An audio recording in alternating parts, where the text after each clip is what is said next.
Assalamualaikum warahmatullahi wabarakatuh. Alhamdulillahirabbil alamin.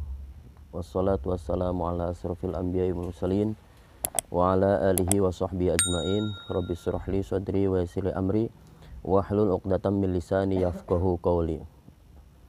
Yang saya hormati Bapak Kepala Madrasah Aliyah Nahdlatul Ulama Putra Pondok Pesantren Bapak Kiai Haji Ade Muhammad Nasih, Wakil Kepala Manu Putra, seluruh Dewan Guru dan staf TU Manu Putra yang saya hormati, dan seluruh siswa Manu Putra yang saya banggakan.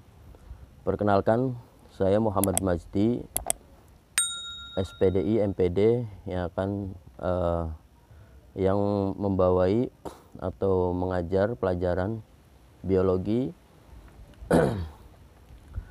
Dan kali ini kita akan membahas materi kelas 12 ya, untuk kelas 12 IPA 1 dan IPA 2, yaitu mengenai pertumbuhan dan perkembangan pada tumbuhan. Baik, sebelum kita lanjut ke materi, bahwa setiap makhluk hidup itu memiliki komponen-komponen atau struktur-struktur yang kompleks ya, baik itu manusia, kemudian tumbuhan ataupun hewan, yang terdiri dari miliaran sel, kemudian jutaan jaringan, serta beberapa organ-organ tubuh yang membentuk tubuh makhluk hidup tersebut. Sehingga adanya komponen-komponen tersebut, terjadilah makhluk hidup itu pertumbuhan dan perkembangan. Nah, ini materi yang akan kita jelaskan. Sel sebagai unit terkecil ya, penyusun makhluk hidup, memiliki peranan yang sangat penting.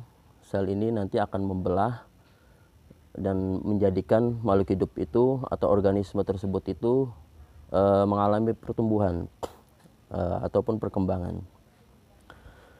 Kemudian sel membentuk atau berkumpul sehingga membentuk jaringan. Jaringan nanti membentuk organ, dan organ nanti akan membentuk individu. Sehingga dapat kita simpulkan bahwa masing-masing komponen tersebut bekerja sama dengan baik sehingga membentuk organisme dengan baik. Ketika ada kesalahan dalam satu komponen tersebut, maka akan terjadi kerusakan pada organisme tersebut. Baik, pertumbuhan adalah ya, proses perubahan dan pertambahan ukuran akibat pembelahan dan pembesaran sel. Dan setiap organisme itu bisa melakukan pertumbuhan ya. Dibuktikan dengan adanya perubahan dalam dan dapat diukur dengan angka ya. Artinya yang tadinya cuma 1 cm kemudian berubah 2 cm, 3 cm, 4 cm dan seterusnya sampai menjadi besar ya, artinya bisa diukur.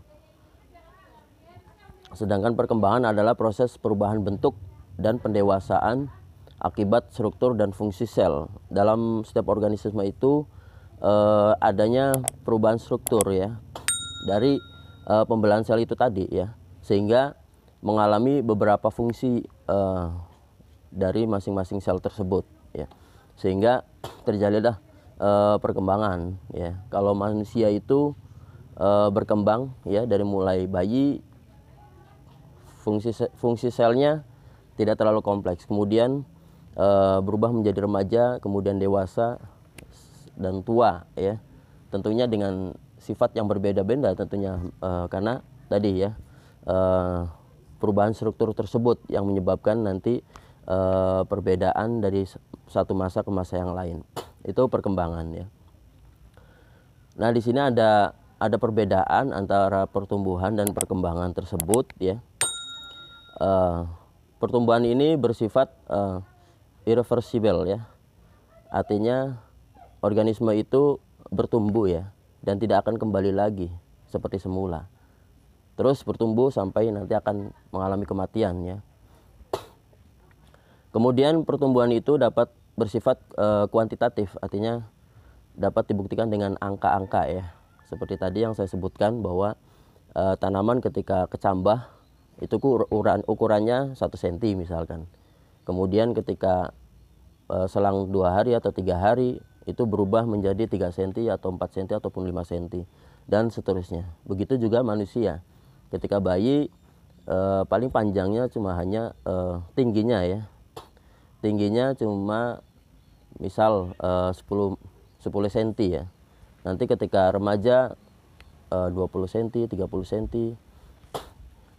dan seterusnya sampai dewasa, yaitu sampai 100 ke atas ya. Nah itu pertumbuhan ya, dapat diukur dengan angka. Sedangkan perkembangan itu bersifat kualitatif, tidak dapat diukur ya. Artinya ketika makhluk hidup itu mengalami perubahan ya, otomatis itu mengalami perkembangan. Dan manusia pun, contoh manusia ya, ketika bayi tentunya perkembangannya atau aktivitasnya berbeda ketika sudah beranjak remaja dan ketika dewasa dan seterusnya ya.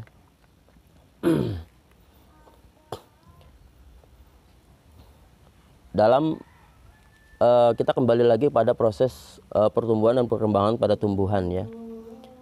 Dalam pertumbuhan dan perkembangan tumbuhan ya, itu adanya proses terjadinya pembungaan ya. Tumbuhan itu nanti mengeluarkan atau menghasilkan bunga, dan ada juga yang menghasilkan buah. Ada juga yang bunganya saja tapi tidak berbuah ya. Pembungaan adalah proses pembentukan bunga sebagai alat reproduksi generatif ya. Artinya ada bantuan yang lain untuk menghasilkan organisme yang baru. Adanya proses pembuahan lah, adanya proses pembuahan yang bersifat generatif. Ada reproduksi laki-laki dan ada reproduksi perempuan, ada kelamin laki-laki dan ada kelamin perempuan. Proses pembungaan ya, dari mulai awal sampai akhir ya. Yang pertama adalah induksi atau evokasi. Evokasi adalah perubahan jaringan meristem vegetatif menjadi generatif. Ketika masa pertumbuhan ya, itu menghasilkan bunga ya. Ketika baru berkecambah itu menghasilkan daun ya, menghasilkan daun, itu disebut dengan proses vegetatif ya. Kemudian menjelang tanaman itu berbunga, itu disebut dengan fase generatif. Ya, tentunya perlakuannya juga berbeda ketika fase vegetatif dengan fase generatif. Contoh misalkan ketika mau daunnya rimbun ya, unsur apa yang dibutuhkan oleh tumbuhan tersebut ya dalam proses fase vegetatif ya. Contoh misalkan ketika tanaman tersebut sedang menghasilkan daun, itu unsur yang diberikan harus diperbanyak nitrogennya misalkan ya. Sedangkan tumbuhan yang sedang fase berbunga itu harus dibanyakin fosfornya gitu, atau kalsiumnya dan sebagainya. Kemudian proses pembungaan juga ada disebut dengan inisiasi ya. Dimulainya kuncup bunga pertama kali ya. Kemudian proses yang selanjutnya adalah inisiasi menuju antesis ya. Artinya diferensiasi bagian-bagian bunga dan pembentukan mikrospora dan megaspora. Kemudian yang terakhir adalah antesis ya. Mekarnya bunga dan matangnya mikrospora dan megaspora, sehingga nanti ada calon buah ya. Itu bagi tumbuhan yang berbuah. Ketika tumbuhan yang hanya berbunga saja ya, ketika sudah mekar ya udah tinggal nunggu layunya saja dan nanti bijinya akan keluar. Struktur bunga yang pertama adalah ada tangkai bunga. Ya, tangkai bunga ini berfungsi untuk menyangga bunga. Kemudian ada kelopak bunga, ya, berfungsi sebagai melindungi bunga saat kuncup. Kemudian mahkota bunga itu berfungsi untuk menarik perhatian serangga, untuk membantu penyerbukan. Kemudian ada benang sari, ya, sebagai alat kelamin jantan penghasil serbuk sari yang berasal dari Mycospora. Kemudian ada putik. Putik ini alat kelamin betina, ya, penghasil ovum, ya.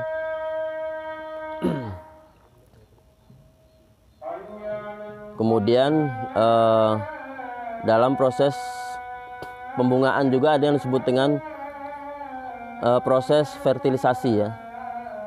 Fertilisasi ini inti sperma yang satu yang sampai ke mikrofil akan membuahi ovum, kemudian akan berubah menjadi zigot. Nah, zigot adalah embrio, ya, cikal bakal yang akan menjadi calon tumbuhan yang baru nantinya. Kemudian inti sel 2 yang sampai ke mikrofil akan membuah, ya, menjadi endosperma. Endosperma adalah cadangan makanan, cadangan makan sementara, ya, sebelum biji berkecambah. Jadi ketika tanaman berbiji, ya, atau tumbuhan yang menghasilkan biji itu ada calon tumbuhan, ya, disebut dengan zigot, ya. Kemudian ada endosperma sebagai cadangan makanannya ketika belum ada asupan makanan atau belum siapnya biji tersebut berkecambah. Jadi ada cadangan makanannya, itu berbuk endosperma.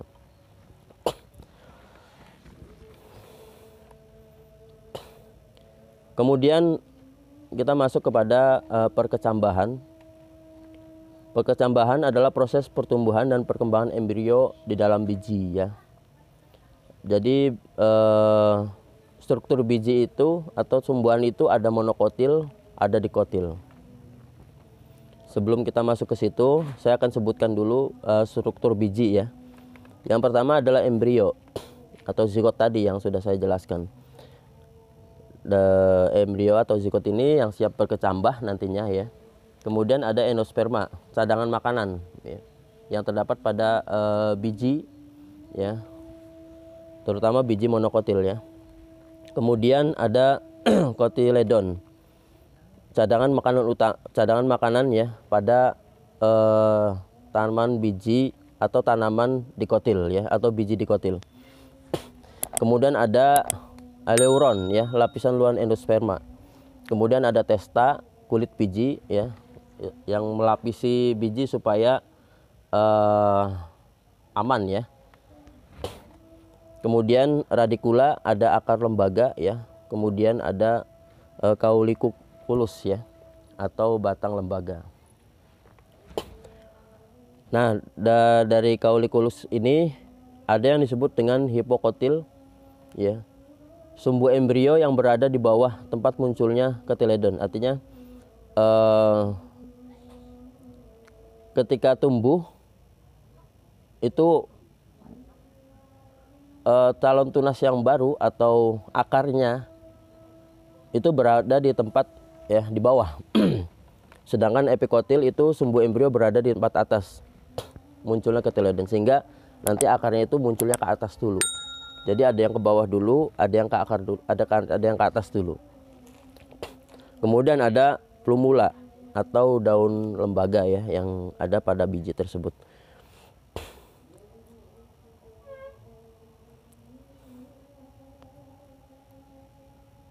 Mungkin itu saja yang bisa saya sampaikan mengenai materi pertumbuhan dan perkembangan pada tumbuhan.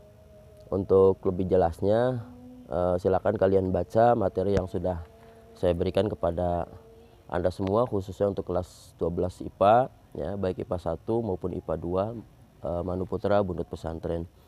Untuk selanjutnya nanti kita akan mengadakan praktikum, ya, yang akan diwakili oleh beberapa siswa, baik itu perwakilan dari 12 IPA 1 ataupun 12 IPA 2. Mungkin terima kasih, cukup sekian dari saya, mudah-mudahan bermanfaat. dan mudah-mudahan kita semua mendapatkan ilmu yang bermanfaat, berkah dan barokah, dan mudah-mudahan kita menjadi orang yang bermanfaat di masyarakat kelak. Amin ya rabbal alamin. Wallahul muwaffiq ila aqwamit thoriq. Wassalamualaikum warahmatullahi wabarakatuh.